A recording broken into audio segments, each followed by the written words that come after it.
In the beginning, God created the universe and a planet called Earth. Humans were formed in God's image to continue God's work. But soon, humans decided we want to live our way, not God's. Selfishness and violence filled the world, so God started over with just one family. And God made a covenant with a man named Abraham. The land around you is now yours. Your family will be my blessing to the entire world. In just a few generations, they grew into a large nation named Israel. The Egyptians became fearful and forced the Israelites to be their slaves. Through a humble leader named Moses, God led the Israelites in a great exodus back toward their promised land. Along the journey, God gave laws and commands to help the Israelites follow God's ways.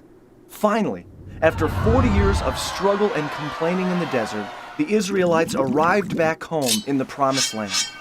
In victory, the people worshipped God, but soon after, they turned from God and lived their own rebellious ways.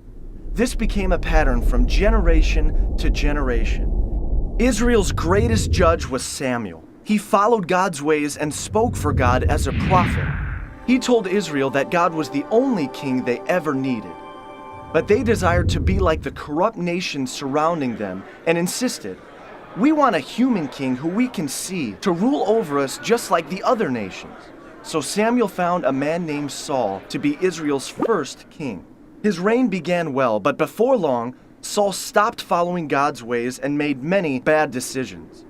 So Samuel told Saul, "Because you have turned your back on God, God has rejected you as a king." Samuel's search for the next king led to a courageous young shepherd boy named David. When David grew up to be king, God blessed him and the Israelites greatly. But David was not perfect. He had an affair with a married woman and committed a murder to cover it up. But deep inside, David always loved God and would return to living in God's ways. Known as the poet warrior, he wrote music to God called psalms, heartfelt expressions of prayer, struggle, and thankfulness. After many years as king, David gave the throne to his son Solomon. God also told David, "One day, one of your descendants will rule with a kingdom that will never end." Solomon succeeded his father David, becoming the richest king in Israel's history. Full of God's wisdom, Solomon wrote books like Proverbs and built a magnificent temple, a permanent tabernacle reminding people of God's continual presence. But Solomon strayed from God, marrying corrupt wives who led him into worshiping false gods. Civil war broke out, dividing the country into a northern kingdom called Israel and a southern kingdom called Judah. Soon, both of these kingdoms were led by corrupt kings who ignored God's ways. During this time, prophets were sent as messengers, calling the Israelites to return to God. They warned of the destructive consequences ahead. The prophet Elijah, a wild and rugged man, showed up false prophets by calling on God to give an awesome display of fire.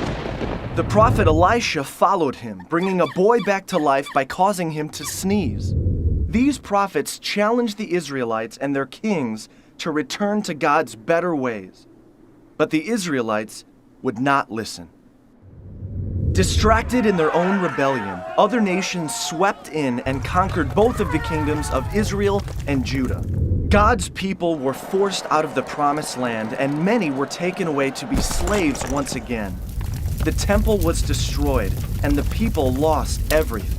This was a time called the exile, where many of the Israelites, now called Jews, were scattered across different lands. One prophet named Daniel was sent to a city named Babylon. The law demanded that everyone pray only to the king of Babylon, but Daniel refused and prayed to God 3 times a day.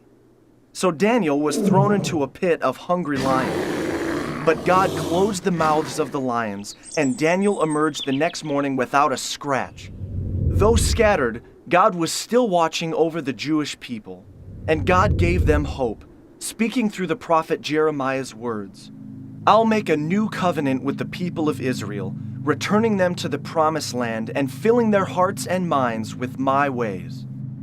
60 years later, this hope was realized. The Persian Empire freed the Jewish people to return to their promised land. A small number gathered back in the capital city of Jerusalem, and a new, smaller temple was built under the leadership of Ezra. Reunited, they celebrated and shouted with joy. But the elders wept in remembrance of what was lost.